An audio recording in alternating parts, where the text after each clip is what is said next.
एक दफा का जिक्र है। एक दूर दराज सल्तनत में शहजादी अलीना नामी एक खूबसूरत लड़की रहती थी। वो निहायत नेक दिल और हर दिल अजीज थी।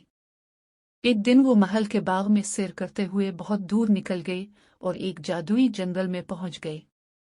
ये जंगल जादू से भरा हुआ था, लेकिन इसमें अजीब और गरीब मखलूकात भी मौजूद थी।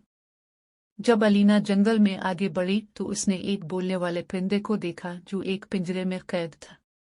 परिंदे ने इससे मदद की इल्तिजा की और कहा, अगर तुम मुझे आज़ाद करोगी तो मैं तुम्हें एक ख्वाहिश पूरी करने का वादा करता हूँ। अलीना ने बगैर किसी झिझक के पिंजरा खोल दिया और परिंदा बाहर निकलते ही एक खूबसूरत शहजादे में बदल गया। शहजादे ने बताया कि एक जालिम जादूगरनी ने इस पर जादू कर दिया था और सिर्फ एक नेक दिल इंसान ही इस जादू को तोड़ सकता था। शहजादे ने अलीना की मेहरबानी का शुक्रिया अदा किया और इसे अपने बादशाही में दावत दी। इनाम के तौर पर उसने अलीना से कहा कि वो कोई भी ख्वाहिश मांग सकती है।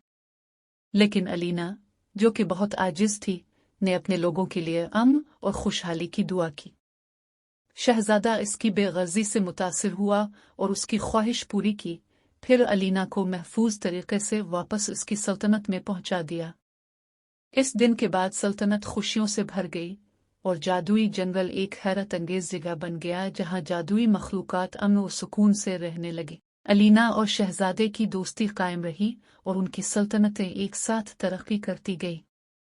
सबक: हकीकी मेहरबानी और बेगर्जी दूसरों की जिंदगियों में खुशियां लाती है। Like. Share. Subscribe